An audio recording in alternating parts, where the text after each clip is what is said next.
Great day, everyone. Welcome to part 2 of the arithmetic and geometric sequence exercises. And this one concentrates on the nth term. I would like to emphasize that video is for a review in preparation of an evaluation. First, let us again remember the definition of arithmetic sequence and geometric sequence. So for an arithmetic sequence, this is characterized by a common difference between consecutive terms, where we follow the formula a sub n is equal to a sub 1 plus the common difference times the difference of n and 1. While that of a geometric sequence, this is characterized by the common ratio between consecutive terms. And we make use of the formula a sub n is equal to a sub 1 multiplied by the common ratio, which is raised to n minus 1. Let's proceed with the exercises. The first item, find the 21st term of a sequence where the first term is 11 and the common difference is 6. Again, what do I know? From what I have read, I know that a sub 1 is equal to 11 and the common difference is 6. I know also that this sequence is an arithmetic progression considering that the common difference is already stated. So what am I going to solve for? I will be looking for a sub 21. Since I am already given a sub 1 and I am also given the common difference, then I can make use of the formula a sub n is equal to a sub 1 plus the common difference times the difference of n and 1. I will simply substitute the given information where I will write instead of a sub 1, I am going to write 11. Instead of D, I am going to write 6. And N, I will write 21, considering that I am looking for a sub 21. Given this simple equation, again, do not forget that you are supposed to apply the GEMDAS rule, where you have to operate first on the ones inside the parentheses. And inside the parentheses is 21 minus 1. So what is 21 minus 1? That is 20. Then M, multiplication. So a sub 21 is equal to 11 plus 6 times 20. Do for 6 times 20. And 6 times 20 is equivalent to 120 before I add 11. So 11 plus 120 will give me my 21st term. So the 21st term of the sequence is 131. Done with the first example, we proceed to the second.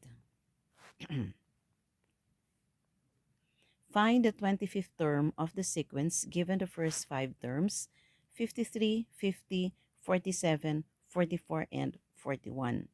So at this point, we do not know what kind of sequence it is. So we have to check whether we have a common difference or a common ratio. Let's start looking at the common difference first. So from the right again, we go left. So 41 subtract 44. So that we now have 41 minus 44 is a negative 3. And then again, 44 minus 47 is still a negative 3. Then 47 minus 50, still a negative 3. And 50 minus a 53 is still a negative 3. So consistently, we subtracted the previous from the current term and we arrive at the negative 3, giving us a common difference of negative 3. Therefore, this is an arithmetic sequence. So I will write again what I know. And what do I know? I know that I have a sub 1, which is equivalent to 53, and a common difference, which is negative 3. And I am being asked to solve for a sub 25. Since I am again given a sub 1 and the common difference, then I will make use of the formula a sub n is equal to a sub 1 plus the common difference times the difference of n and 1. And substituting to the formula all the given information, which are the first term, the common difference, and n, I will be arriving at, okay, since I'm solving for a sub 25, is equal to a sub 1, which is 53, plus the common difference, which is negative 3, times the difference of n, which is 25, less 1. And again, perform first the grouping operation. So we have 21 minus 1, or 25 minus 1 is 24. Then multiplication. So I have a sub 25 is equal to 53 minus 72. That is the result of multiplying negative 3 and 24, such that we now have a sub 25 is equal to negative 19, and we can say that the 25th term of the sequence is negative 19. Item number 3. The 19th term of the sequence is 52, and the fourth term is 7. The difference between consecutive terms of the sequence is constant. Find the 10th term. Again, we have here the sentence, the difference between consecutive terms of the sequence is constant, telling us that this sequence is arithmetic. Again, I would start with what I already know based on what I read. And I know the following. I know that a sub 19 is equal to 52. A sub 4 is equal to 7. And I know that this is an arithmetic progression or arithmetic sequence. I am being asked to solve for a sub 10. Since I have here an arithmetic progression, but I am not given the first term, neither am I given the common difference, then I have to establish first the common difference. So that, what am I going to use considering that I have a sub 19 and a sub 4? We make use of the derived formula. The common difference is equal to a sub n minus a sub x divided by the difference of n and x. So what is our a sub n? The a sub n is equal to a sub 19, and the a sub x is the a sub 4. So I will divide this by the difference of the subscripts 19 minus 4. So that's substituting now a sub 19, that is 52, and a sub 7, that is 7, and 19 minus 4. I will now be arriving at 45 divided by 15. And what is 45 divided by 15? That is equal to 3. That is the common difference. Now I have the common difference, which means I can now solve for a sub 10. And what's the formula that I will use? Again, the derived formula.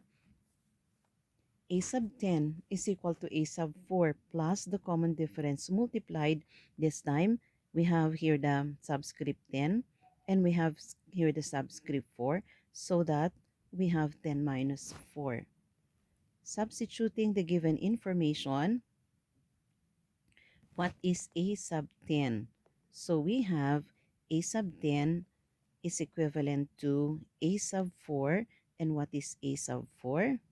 So a sub 10 is equal to a sub 4, which is 7, plus the common difference, which is 3. Then I will multiply this by 10 minus 6, which is 10 minus 4, which is 6. So that I have a sub 10, which is 7. I will do first the multiplication.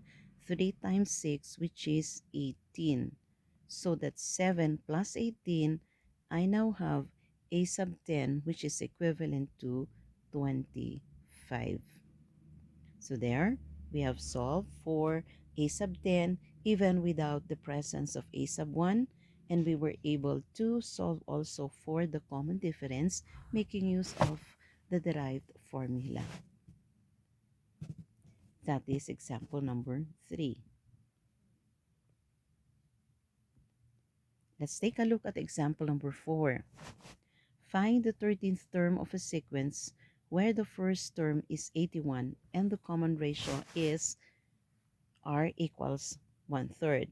So there is already the presence of a common ratio. So I know that this is an example of a geometric progression. And I know that a sub 1 is equal to 81 and the common ratio is 1/3. I am being asked to solve for a sub 13.